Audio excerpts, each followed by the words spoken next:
আমার জীবনের একটা কাহিনী মনে উঠলো, এই জন্য বলতেছি, দেখি যুগসূত্র মিলে কিনা। আমি 6 বার গেছি ক্যামেরুন। এবার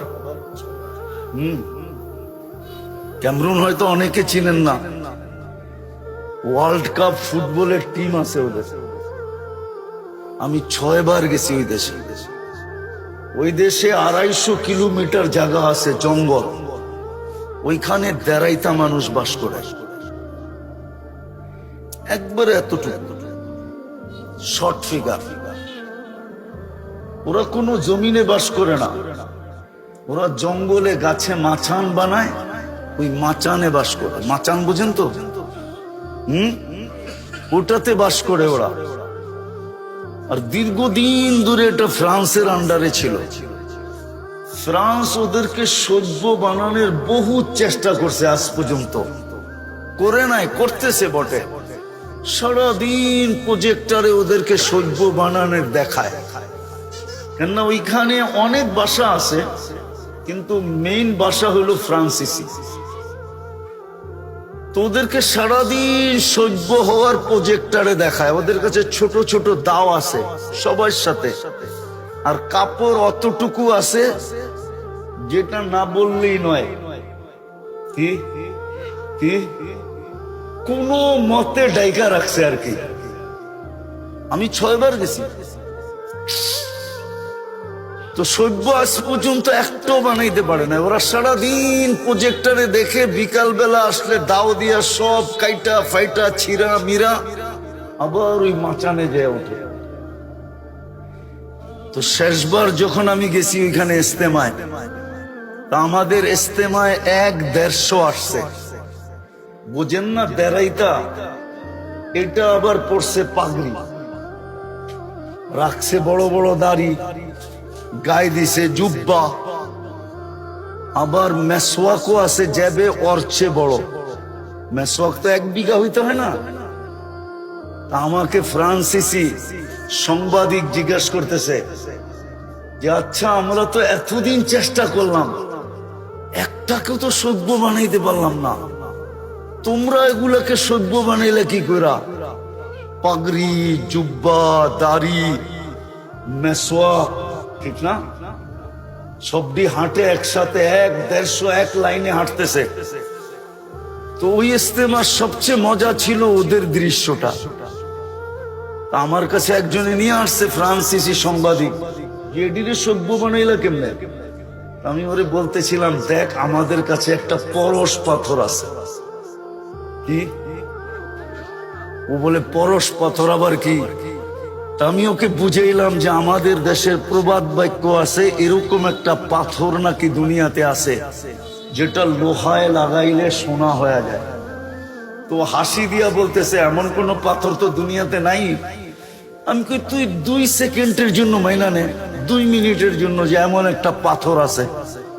আচ্ছা মেনা নিলাম, আমাদের কাছেও একটা পরশ পাথর আছে যেটা ছোঁয়া লাগলে মানুষ মানুষ হয়ে যায়। সেটা হইল লা ইলাহা ইল্লাল্লাহ মুহাম্মাদুর রাসূলুল্লাহ সাল্লাল্লাহু আলাইহি ওয়াসাল্লাম। বিশ্বাস করেন, ওর চোখ দিয়ে পানি চলে আসে। আমরা এত টাকা খরচ করলাম, এত চেষ্টা করি, ওদেরকে সভ্য বানাইতে পারলাম না, আর তোরা সভ্য বানায় ফেললি। তো যেটা বুঝাইতেছিলাম, যদি আল্লাহর রহমতের ছোঁয়া আমাদের না লাগতো, তাহলে কসম খোদার আমরা বেঁচে থাকতে পারতাম না। আমি আপনাদেরকে প্রমাণ দিতেছি, প্রমাণ। বলেন রাগ হয়ে যাবে? সারাদিন আল্লাহর ভোগ করি কতটুকু? কোন জিনিসটা এরকম যেটা আল্লাহর ভোগ করেন না? সারাদিন আল্লাহর ভোগ করি কতটুকু? এই যে বসে আছেন, বলেন যদি এখানে 50টা পাংখাও লাগানো হতো, কিন্তু যেই বাতাসটা মাঝে মাঝে আপনাদের উপরে ছোঁয়া লাগায়, এরকম ঠান্ডা মনে হয় করতে পারতো না। সত্য তো? সারাদিন কাঠটা বুক করি। আচ্ছা বলেন তো, কতবার ডেলি আল্লাহ বলি? কতবার আল্লাহ বলি? এই মজমায় কেউ বলুক যে আমি ডেলি 100 বার 1000 বার আল্লাহ বলি, 200-400 বার আল্লাহ বলি। কোন যুবক বলুক যে আমি ডেলি 10 বার আল্লাহ বলি। সারা দিন নাফরমানি করি, সারা দিন। কসম খোদার রহমতের ছোঁয়া সংযোগ যদি আমাদের সাথে না থাকতো, তাইলে 1 সেকেন্ড 1 মিনিট বাঁচার ক্ষমতা ছিল না। আপনি আপনাকে বিবেকটা দিয়ে একবার চিন্তা করেন যে আমি আল্লাহ ডেলি ভোগ করি কতটুকু, এই পানিটার দাম কতটুকু, কত দাম এটা? 1 লিটার 40 টাকা না 30 টাকা। যদি পানির দামে অক্সিজেন কিনতে হতো তাহলে ডেলি 16,500 টাকা অক্সিজেনের বিল দিতে হতো। আজকে তো দুঃখের বিষয় এটাই, উম্মত নিজের দাম জানে না, পরিচয় জানে না। বংশের পরিচয় তো জানে, কিন্তু উম্মতের পরিচয় জানে না যে আমি কার উম্মত, কোন নবীর উম্মত, আমার ভ্যালু কত, আমার দাম কত, আমার মর্যাদা কত, আমার ইজ্জত কত, আমার সম্মান কত। ভাবলে বোঝা যাবে এই উম্মতের একজন ব্যক্তিও যতক্ষণ থাকবে, একজন ব্যক্তি যিনি নিজেকে উম্মত ভাববে আর উম্মত হিসাবে থাকবে, একজন ব্যক্তি, কিয়ামত ওই পর্যন্ত হবে না। তাইলে একটু ভাবেন যে একজনের ভ্যালু যদি এত হয়, তাহলে আমাদের ভ্যালু কত, আমাদের দাম কত? একজন থাকলেও কিয়ামত হবে না। লা তাকুমুস সাআ, এই হাদিস এটার দিকে ইঙ্গিত করে। একজন যতক্ষণ পর্যন্ত নিজেকে উম্মত ভাববে আর উম্মত হিসাবে রাখবে, ততক্ষণ পর্যন্ত দুনিয়াতে কিয়ামত হবে না। বাকি সমগ্র লোক যদি খোদার দ্রোহী হয়, খোদা বিরোধীও হয়, আল্লাহর বিরোধিতাও করে, তারপরও আল্লাহ সবাইকে পালবে। ঋতু তার জায়গায় আসতে থাকবে, যাইতে থাকবে, নদী নালা সমুদ্র প্রবাহমান থাকবে, অক্সিজেন চলতে থাকবে, দুনিয়ার সমস্ত সিস্টেম আল্লাহ চালাইতে থাকবে, যতক্ষণ পর্যন্ত একজন ব্যক্তি থাকবে যে নিজেকে উম্মত ভাবে। উম্মত জান্নাতীদের 120টা কাতার হবে। কত? 80টাই হবে এই উম্মতের। একজনের কাতার হবে কয়টা? একজনের জন্য হবে কয়টা? আরে বলেন না, 80টা। আর 1.25 লক্ষের হবে বাকি কয়টা? 40টা। তাইলে ওনাদের বাগে পড়লো তো পড়লো কি? তাইলে আমি এই কথা বলতে পারি হয়তো যে আল্লাহ মনে হয় জান্নাত কাউকে দিতেই চান নাই, এই উম্মতকেই দিতে চাইছেন। কাউকে দিতে চান নাই, এই উম্মতকেই মনে হয় দিতে চাইছেন। নাইলে জান্নাতের 3 ভাগের 2 ভাগ হবে এই উম্মত, 80 কাতার হবে এই উম্মত, বাকি 1.25 লক্ষ হবে 1 ভাগ। তাইলে ভাগে পাইলেন তো পাইলেন কতটুকু? 3 রুটির 2 রুটি যদি একজনকে দিয়া দিলেন আর 20 জনকে মিলে 1 রুটি দিলেন, তাইলে সে পাইল তো পাইল কি? তাহলে আপনি প্রশ্ন করবেন, আমি বলি এটা আমার ধারণা, তাখাইয়ুল বলে এটাকে আরবিতে, আমার ধারণা এটা। এটুকু দিচ্ছেন এই জন্য যে নবীরা যেন আঙ্গুল না ওঠায় যে সবই একজনকে দিয়া দিলেন। তাহলে আমাদেরকে নবী বানায় পাঠাইলেন কেন? রসুল বানায় পাঠাইলেন কেন? কিতাব দিলেন কেন? উলুল আজমি মিনার রসুল দিলেন কেন? তো আল্লাহ 1 ভাগ সবাইরে ভাগ করে দিচ্ছেন যাতে প্রশ্ন না ওঠে। এইখানে যুবক আছে, অনেক যুবক যারা মাঝে মাঝে ভাবে যদি জীবনে একবারও আমাকে লেখা পাঠাইতো যে I.ইউ, তাইলেও মনে হয় আমার মনটা শান্ত হইতো, ঠিক না? আপনারা বোঝেন না, যুবকরা বুঝে ফেলছে। যদি জীবনও একবার আমাকে লেখা পাঠাইতো I., আরে বলো না, বোঝো না? না বোঝে না মনে হয়, ফিডার খায়, ঠিক না? হ্যাঁ, I.ইউ, তাইলেও মনটা কি হইতো?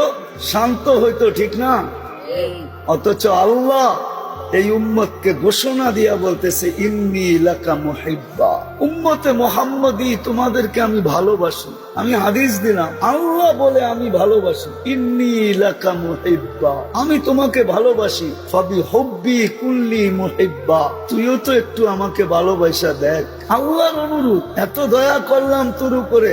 মাঝে মাঝে বাপও তো ছেলেকে বলে, হায় হায় ছোট ছিলি, তোকে লালন পালন করলাম, লেখাপড়া শিখাইলাম, চাকরি বাকরি হইলো, সব বিয়ে শাদী করাইলাম, কিন্তু তুই বল তুই আমার জন্য কি করলি? আল্লাহ তো সূরা আর রহমানে এটাই বলে একটু পর পর, 96টা নেয়ামতের কথা বলে ফাবিআইয়ি আলাই রাব্বিকুমা তুকাযযিবান। এটার তরজমা হয়তো উলামায়ে কেরাম আরেক রকম করবে যে আল্লাহর কোন কোন নেয়ামতকে অস্বীকার করবে তুমি, এটাই পারফেক্ট শাব্দিক তরজমা। কিন্তু আমার কাছে আরেকটা তরজমা আছে। আমি বলি আল্লাহ জিজ্ঞাসা করে, তোকে তো 96টা নেয়ামত দিলাম, তুই আমাকে কি দিলি বল? যে আল্লাহ আমাদেরকে নিজের বিশেষ রহমতের মাধ্যমে উম্মতে মুহাম্মদী হিসাবে অন্তর্ভুক্ত করলেন। আল্লাহর বিশেষ রহমত না হইলে, বিশেষ একক নির্বাচন না হইলে আমরা উম্মতে মুহাম্মদী হওয়ার সুযোগ ছিল না। কোরআন এটাই বোঝায়, একমাত্র আল্লাহর বিশেষ রহমতের মাধ্যমে, বিশেষ করুণার মাধ্যমে, বিশেষ অনুগ্রহের মাধ্যমে, বিশেষ দয়ার মাধ্যমে, বিশেষ স্নেহ বা মায়ার মাধ্যমে, বিশেষ ভালোবাসার মাধ্যমে আল্লাহ আমাদেরকে উম্মতে মুহাম্মদীর অন্তর্ভুক্ত করছেন। নাইলে উম্মতে মুহাম্মদী হওয়ার সুযোগ আমাদের ছিল না। কিতাবে পাওয়া যায় বহুত নবী চোখের পানি পর্যন্ত ঝরাইছেন, একজন ব্যতীত কাউকে উম্মতে মুহাম্মদী হওয়ার সুযোগ দেন নাই, শুধু একজনকে দিয়েছেন, উনি ঈসা ইবনে মারিয়াম আলাইহিস সালাম। উনি উম্মতে মুহাম্মদী হিসাবে আসবেন, নবী হিসাবে আসবেন না, উম্মত হিসাবে আসবেন। আর এটাই সত্য। আর কোন নবীর দোয়া আল্লাহ কবুল করেন নাই। আর এটা যদি বিশেষ অনুগ্রহ না হইতো, দয়া না হইতো, তাইলে এমন কোন নবী অতিবাহিত হন নাই, রসুল অতিবাহিত হন নাই, যাদের মুখে এই উম্মতের চর্চা না ছিল। কথা বুঝে আসে তো? ধ্যান দিয়া শুনলে বুঝে আসবে। এরকম কোন নবী রসুল যান নাই যাদের মুখে এই উম্মতের চর্চা না ছিল, না নবী না রসুল। প্রমাণ হিসাবে বলতেছি, কোরআন বলে মাসালুহুম ফিত তাওরাত ওয়া মাসালুহুম ফিল ইনজিল। আমাদের আলোচনা তৌরাতেও ছিল, ইনজিলও ছিল। বোঝা গেল আসমানি সমস্ত কিতাবে ছিল, বোঝা গেল সমস্ত নবীর মুখে মুখে ছিল। সমস্ত উম্মত চিনত আমাদেরকে, যদিও আমরা দুনিয়ায় আসি নাই, আসছি সবার শেষে, কিন্তু আমাদের পরিচিতি ছিল সবার মুখে মুখে। এই জন্যই আমি বারবার বলতেছি, বিশেষ অনুগ্রহ ছাড়া আর দয়া ছাড়া আল্লাহ আমাদেরকে উম্মতে মুহাম্মদীর অন্তর্ভুক্ত করেন নাই। খুলতে গেলে অনেক সময় লেগে যাবে, এত সময় হাতে নাই যে সবগুলা খুলে আপনাদেরকে বুঝাবো, যাতে এই অনুভূতি হয় যে আমি উম্মতে মুহাম্মদী, এই গৌরব ভিতরে আসে যে আমি উম্মতে মুহাম্মদী, আমি কোনো সাধারণ উম্মত না। অনেক সময় সম্ভ্রান্ত ঘরের ছেলেরা অনেক কিছু করতে মনে চাইলেও করতে পারে না।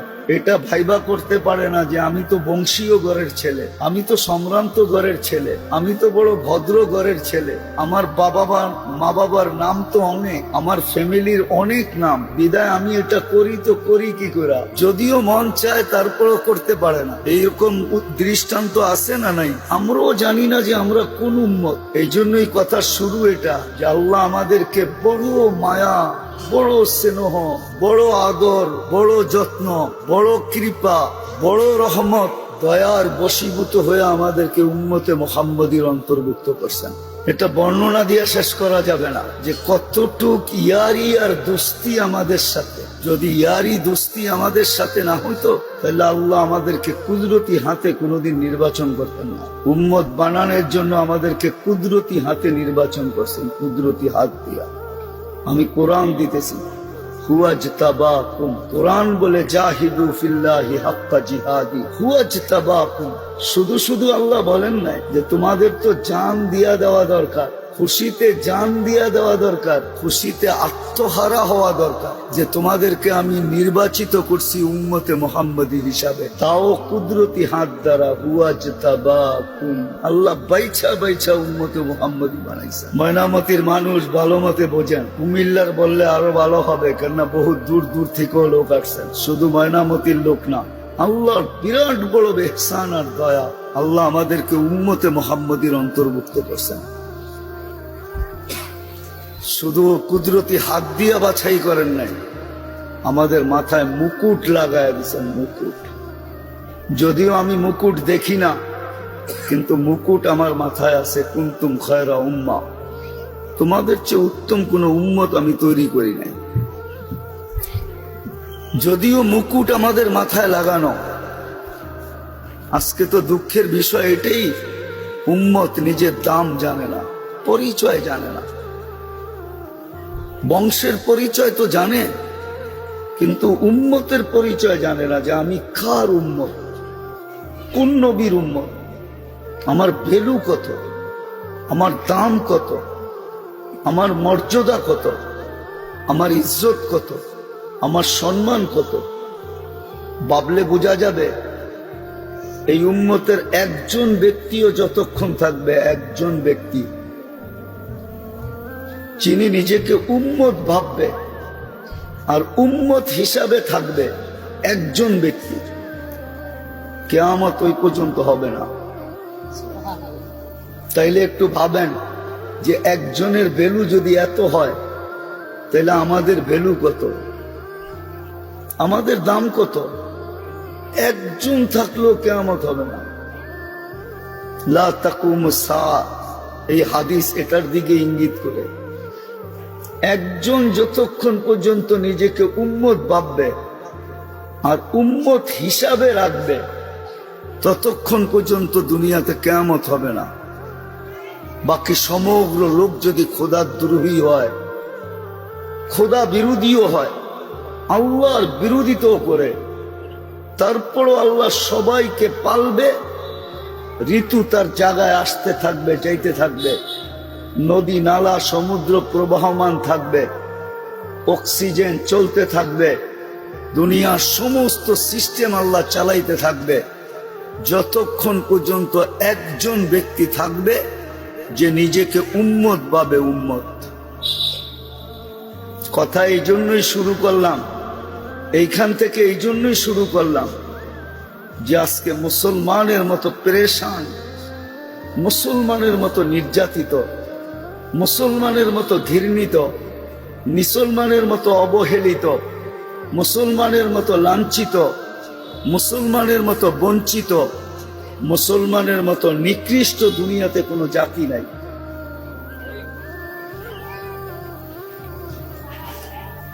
মুসলমানের মতো পেরেশান কোনো জাতি নাই, সবাই পেরেশান। একক জীবনও পেরেশান, সাংসারিক জীবনও পেরেশান। অট্টালিকা দেখলে কি হবে? কুমিল্লাতেও কিছু অট্টালিকা পাওয়া যায়, গ্রামগঞ্জে কিছু অট্টালিকা পাওয়া যায়, কোটি কোটি টাকা খরচ করে বাড়ি বানাইছে অট্টালিকা। বাহির থেকে দেখলে মনে হয় এই বাড়ির ভিতরে সুখ আর সুখ ভরা, কিন্তু ভিতরে ঢুকলে দেখা যায় আগুন আর আগুন, কেউ সুখে না। সত্য তো না ভুল বললাম? কেউ সুখে না। বাকি বর্তমান প্রেক্ষাপট দেখলে তো এটা মনে হয় যে মুসলমানের থেকে মনে হয় কুকুরও উত্তম। আজকে দিন হতে চলল, যতগুলা মানুষকে হত্যা করা হয়েছে, ঠিক করা হয়েছে, এতগুলা কুকুরকে যদি এক জায়গায় মারা হইতো, তাইলে মনে হয় প্রাণীবাদীরা চিৎকার দিতে দিতে আকাশ বাতাস সব কাঁপায়া ফেলতো। প্রাণীবাদী চিনেন? প্রাণীবাদী, পরিবেশবাদী, প্রাণীবাদী চিনেন? হ্যাঁ, আজ পর্যন্ত পেপারে ওদের একটা নিউজ পাবেন না, আপনি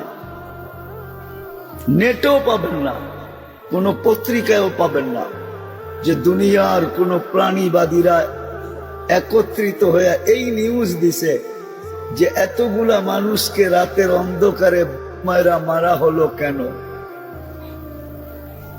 বলুক আপনাদের জি আছে নাকি কোন পত্রিকায়? তাইলে প্রাণীবাদীরও ভাবে যে মুসলমান কুকুরের চেয়ে নিকৃষ্ট, এটা মরলে কিছু আসে যায় না। কেন আমরা এত নিকৃষ্ট? এটাই বুঝাইতে চাইতেছি। আল্লাহ করুক বুঝে আসুক, বিবেকের পর্দা খোলক, আমাদের হুশ আসুক। আমাদের সমাজে প্রবাদ বাক্য আছে, ডুস খাইলে বলে হুশ হয়। আমাদের হুশ যে কবে হবে জানি না। চোর গেলে বলে বুদ্ধি বাড়ে, আমাদের বুদ্ধি যে কবে বাড়বে এটাও জানি না। এই জন্যই বুঝাইতে চাইতেছি। কথা লম্বা হবে না, অল্প সময় হবে। যাকে আল্লাহ কুদরতি হাত দিয়া মুহাম্মদুর রাসূলুল্লাহ সাল্লাল্লাহু আলাইহি ওয়াসাল্লামের উম্মত বানাইলেন, দয়ার বশীভূত হইয়া, মায়ার কারণে, দয়ার কারণে, স্নেহের কারণে, ভালোবাসার কারণে। হাইসেন না, বলতে চাইতেছি যুবকরা রাগ না হয়ে যায়। এইখানে যুবক আছে, অনেক যুবক যারা মাঝে মাঝে ভাবে যদি জীবনে একবারও আমাকে লেখা পাঠাইতো যে I.U, তাইলেও মনে হয় আমার মনটা শান্ত হইতো, ঠিক না? আপনারা বোঝেন না, যুবকরা বুঝে ফেলছে। যদি জীবনেও একবার আমাকে লেখা পাঠাইতো I. আরে বলো না, বোঝো না? না বোঝে না মনে হয়, ফিডার খায়, ঠিক না? হ্যাঁ, I.U, তাইলেও মনটা কি হইতো? শান্ত হইতো, ঠিক না? অথচ আল্লাহ এই উম্মতকে ঘোষণা দিয়া বলতেছে ইন্নী লাকা মুহিব্বা, উম্মতে মুহাম্মদী তোমাদেরকে আমি ভালোবাসি। আমি হাদিস দিলাম, আল্লাহ বলে আমি ভালোবাসি। ইন্নী লাকা মুহিব্বা, আমি তোমাকে ভালোবাসি। ফাবি হুব্বি কুল্লি মুহিব্বা, তুইও তো একটু আমাকে ভালোবাসা দেখ। আল্লাহর অনুরোধ, এত দয়া করলাম তোর উপরে। মাঝে মাঝে বাপও তো ছেলেকে বলে, হায় হায় ছোট ছিলি, তোকে লালন পালন করলাম, লেখাপড়া শিখাইলাম, চাকরি বাকরি হইল, সব বিয়ে শাদী করাইলাম, কিন্তু তুই বল তুই আমার জন্য কি করলি? আল্লাহ তো সূরা আর রহমানে এটাই বলে, একটু পর পর 96টা নেয়ামতের কথা বইলা বলে ফাবিআইয়ি আলাই রাব্বিকুমা তুকাযযিবান। এটার তরজমা হয়তো উলামায়ে কেরাম আরেক রকম করবে যে আল্লাহর কোন কোন নেয়ামতকে অস্বীকার করবে তুমি। এটাই পারফেক্ট শাব্দিক তরজমা, কিন্তু আমার কাছে আরেকটা তরজমা আছে।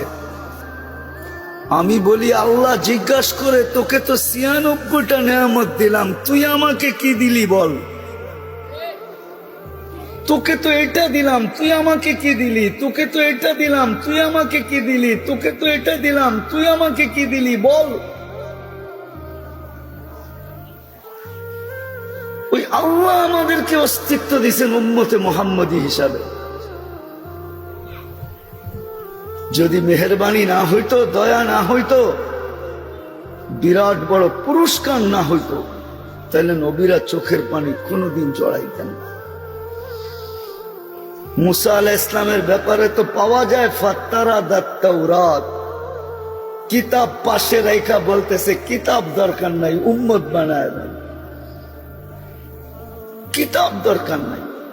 আল্লাহ বলে সাবাক্তা মিনহুম, তুমি তো অনেক আগে চলে আসছো, উম্মত হওয়ার কোনো সুযোগ নাই। বলছে তাইলে একটু চেহারাটা দেখায় দেন না, উম্মতে মুহাম্মদীর চেহারা কিরকম? আল্লাহ বলছে এটাও সম্ভব না। বলছে তাইলে একটু আওয়াজ শুনায় দেন না, তো আল্লাহ আমাদেরকে ডাক দিছিলেন, ইয়া উম্মতা মুহাম্মদ। রুহের জগৎ থেকে আমরা সাড়া দিতে দেরি করি নাই, আমরা সাড়া দিছিলাম লাব্বাইক আল্লাহুম্মা লাব্বাইক, লাব্বাইক ওয়া সাদাইক। আয় আল্লাহ, আমরা উপস্থিত, আমাদের ভাগ্য খুলে গেছে আপনি ডাকে সাড়া দিতে পারা। আল্লাহ জিজ্ঞাসা করছে, মুসা আওয়াজ কিরকম শুনলা? বলে এরকম সুন্দর আওয়াজ জীবনে শুনি নাই। এরকম সুন্দর শব্দ দিয়া জবাব দিতে পারে এটাও জানা ছিল না, যে এত সুন্দর শব্দ দিয়া জবাব দেয় তো দেয় কি করে। উনি কিতাবকে সরাইয়া দিতেন না। দানিয়েল আলাইহিস সালাম ২৫০০ বৎসর অপেক্ষা করছেন শুধু এই উম্মতের হাতে কাফন আর দাফন পাওয়ার জন্য। কাফন আর দাফন ২৫০০ বৎসর। বাদায় নেহায় উঠায় দেখেন, কুমিল্লার ওলামাদেরকে বলতেছি, বাদায় নেহায় উঠায় দেখেন, ওইখানে লেখা আছে আল্লাহ রসুল বসে দানিয়েল আলাইহিস সালাম এখনো অপেক্ষা করতেছে। ২৫০০ বৎসর হয়ে গেছে শুধু তোমাদের হাতের কাফন আর দাফন পাওয়ার জন্য, তোমাদের হাতের ছোঁয়া পাওয়ার জন্য। ছোঁয়া, তোমাদের হাত লাগুক ওনার কাফনে আর দাফনে। এই জন্য আল্লাহ রসুল সুসংবাদ দিচ্ছেন, সাতুফতাহ ফুস্তাহ, একদিন ইরাক স্বাধীন হবে, তোমরা দানিয়েল আলাইহিস সালামকে পাবে, যিনি তোমাদের হাতের দাফন কাফন পাওয়ার জন্য অপেক্ষা করতেছে। আবু মুসা আশারী রাদিয়াল্লাহু তাআলা আনহু বলেন, আমরা ওনাকে পাইছি স্বাধীন হওয়ার পরে, জয়লাভ করার পরে পাইছি, আমরা আমাদের হাতে ওনাকে ইরাকের মাটিতে দাফন করছি। দানিয়েল আলাইহিস সালামকে আপনারা চিনেন না, ওনার উপাধি ছিল হিব্বুল্লাহ। হিব্বুল্লাহ। ইরাকে যখনই দুর্ভিক্ষ হইতো তো ওনার কফিন বাহিরে রেখা দিলে দুর্ভিক্ষ দূর হয়ে যেত। বৃষ্টি না আসলে কফিন বাহিরে রেখা দিলে ঝুমঝুমায় বৃষ্টি চলে আসত। ওনার উপাধি ছিল হিব্বুল্লাহ, আল্লাহর ভালোবাসা। উনি অপেক্ষা করছেন। যাক, আসল কথায় ফিরে আসি, লম্বা করার সুযোগ তো নাই, আসল কথায় ফিরে আসি। যে উম্মতকে আল্লাহ শ্রেষ্ঠত্ব দিয়া, মুকুট মাথায় দিয়া উম্মতে মুহাম্মদী হিসাবে অস্তিত্ব দিলেন, সমগ্র উম্মতের ভিতরে শ্রেষ্ঠত্ব দিলেন। কেমনে বুঝাবো আপনাদেরকে আমি? ওলামা একমত হবে কি হবে না জানি না, একটু ভাবেন। কিয়ামতের দিন ১২০ কাতার হবে। কিয়ামতের দিন ১২০ কাতার হবে, ১২০, যেটাকে সব বলে, সব। জান্নাতীদের ১২০টা কাতার হবে। কত? ৮০টাই হবে এই উম্মতের। একজনের কাতার হবে কয়টা? একজনের জন্য হবে কয়টা? আরে বলেন না, ৮০টা। আর ১.৫ লক্ষের হবে বাকি কয়টা? ৪০টা। তাইলে ওনাদের বাগে পড়লো তো পড়লো কি? তাইলে আমি এই কথা বলতে পারি হয়তো যে আল্লাহ মনে হয় জান্নাত কাউকে দিতেই চান নাই, এই উম্মতকেই দিতে চাইছেন। নাইলে ৩ বার আগে শোনেন, তারপরে বোঝেন, তারপরে সুবহানাল্লাহ বলেন। কাউকে দিতে চান নাই, এই উম্মতকেই মনে হয় দিতে চাইছেন। নাইলে জান্নাতের ৩ ভাগের ২ ভাগ হবে এই উম্মত, ৮০ কাতার হবে এই উম্মত, বাকি ১.৫ লক্ষ হবে ১ ভাগ। তাইলে ভাগে পাইলেন তো পাইলেন কতটুকু? ৩ রুটির ২ রুটি যদি একজনকে দিয়া দিলেন আর ২০ জনকে মিলে ১ রুটি দিলেন, তাইলে সে পাইল তো পাইল কি? তাহলে আপনি প্রশ্ন করবেন, আমি বলি এটা আমার ধারণা, তাখাইয়ুল বলে এটাকে আরবিতে, আমার ধারণা এটা। এটুকু দিচ্ছেন এই জন্য যে নবীরা যেন আঙ্গুল না ওঠায় যে সবই একজনকে দিয়া দিলেন। তাহলে আমাদেরকে নবী বানায় পাঠাইলেন কেন? রসুল বানায় পাঠাইলেন কেন? কিতাব দিলেন কেন? উলুল আজমি মিনার রসুল দিলেন কেন? তো আল্লাহ এক ভাগ সবাইরে ভাগ করে দিচ্ছেন যাতে প্রশ্ন না ওঠে। আপনার ভ্যালু কত, দাম কত, ইজ্জত কত, সম্মান কত? কুদরতি হাতে নির্বাচিত, মাথায় মুকুট, কুনতুম খায়রা উম্মাহ শুহাদা আলান নাস। কিয়ামতের দিন আল্লাহ নিজের পক্ষে আমাদেরকে সাক্ষী হিসাবে দাঁড় করাবে। আল্লাহর পাশে দাঁড়াবো আমরা, আল্লাহর পাশে। এই উম্মত কিয়ামতের মাঠে দাঁড়াবে না ইল্লা মাশা আল্লাহ। হ্যাঁ, যে হতবাগা হইল সে দাঁড়াইতে পারে, কিন্তু যে উম্মত হইল সে মাঠে দাঁড়াবে না। সে তো আল্লাহর পাশে স্টেজে দাঁড়াবে, স্টেজে। আমি বলি নাই, সুফিয়ানে সৌরি রহমতুল্লাহ, জালালউদ্দিন সুয়ুতি রহমতুল্লাহ আলাইহি ওনার কিতাবে লেখছেন, এই উম্মত আল্লাহর পাশে স্টেজে দাঁড়াবে, স্টেজে। বুখারীর হাদিস এটাকে ইঙ্গিত দেয়।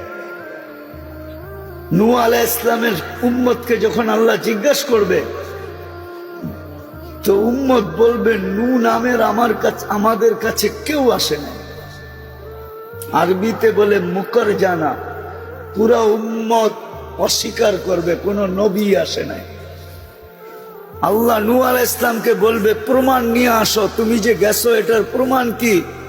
তো নূহ আলাইহিস সালাম আমাদের কাছে আসবে, আমরা ওই দিন প্রমাণিত করব যে নূহ আলাইহিস সালাম আসছিলেন, রাত দিন ডাকছিলেন। 950 বৎসর এদের ভিতরে ছিলেন। আমরা কোরআন দিয়া দলিল দিব। উম্মত জিজ্ঞাসা করবে তোমরা তো ছিলাই না, তোমরা জানলে তো জানলে কি কইরা? তো আমাদের প্রত্যেক নারী পুরুষ বাচ্চা কোরআন খুইলা দেখায় দিবে, এই যে দেখ আল্লাহর কালাম, সূরা নূহ পড়ে শোনায় দিবে। ওই উম্মত আজকে সবচেয়ে বেশি নিকৃষ্ট। রাগ হয়ে যায় না, মুহাম্মদুর রাসূল নাম শুনলে তো চোখ চুমা দিয়া চোখে লাগান বটে। আমি বিরোধিতা করতেছি না, আমি বুঝানোর জন্য বলতেছি। আপনি লাগান, আমি বিরোধিতা করি না, এটা নিয়ে আমার কোনো মন্তব্য নাই, কিন্তু বুঝানোর জন্য বলতেছি যে আল্লাহ উম্মত হিসাবে অস্তিত্ব দিল। শুধু এতটুকু মুখে বলি আমি ভালোবাসি, এতটুকুই কি যথেষ্ট? আজকে মুসলমান নির্যাতিত কেন, এটাই বুঝাইতে চাইতেছি। সবকিছু থাকা সত্ত্বেও আমরা পেরেশান কেন? প্রত্যেকটা বাড়ি এক একটা বিশাল বড় বড় শোরুম বুঝাইতে পারি নাই। যেই বাড়িতেই ঢোকেন আসবাবপত্রে এক একটা শোরুমকে হার মানায় দেয়, ঠিক না? না মানায় না? এক একটা শোরুমকে হার মানায় দেয়। তারপরও পেরেশান কেন? তারপরও অসুখী কেন? সুখী না কেন? সন্তান যখন ছিল না তখন সন্তান নাই বইলা অসুখী ছিল। সন্তান যখন হইল, হওয়ার পরে অসুখী কেন? বাচ্চা ছিল বুঝলাম অসুখী, বড় হইলে সুখী হবে। বাচ্চা তো বড় হইল, এখনো অসুখী কেন? আমাকে বুঝান, আমি যুক্তি বিশ্বাস করি। এখনো অসুখী কেন? যুবক বাচ্চা ছিল তো অসুখী ছিল বুঝলাম, যৌবন পাওয়ার পরে অসুখী কেন? কোন যুবক হাত উঠায় বলতে পারবে যে আমি ফুল সুখী? একজনও তো সুখী না। অথচ এত দামি যৌবন পাইল, তারপরও সুখী না কেন? দেখি আপনাদের অভিমত কি? এক যুবকের এক যৌবন যদি এক পাল্লায় রাখা হয়, আর সমগ্র জগতের সম্পদ যদি আরেক পাল্লায় রাখা হয়, যৌবনের দাম বেশি না সম্পদের দাম বেশি? হ্যাঁ, যৌবন। একমত? কে কে একমত? দেখি হাত উঠে বলেন তো দেখি। তাহলে সমগ্র জগতের সম্পদের থেকে যদি যুবকের যৌবন দামি হয়, তাহলে সে যৌবন পাওয়ার পরে সুখী হইল না কেন? আমাকে যুক্তি দিয়া বোঝান, কেন সে সুখী না? মা বাবা পাওয়ার পরেও কেন সুখী না? 6 মাস পর পর অ্যান্ড্রয়েড সেট পরিবর্তন করে নতুন নতুন ভার্সন নেয়, তারপরও সে সুখী না কেন?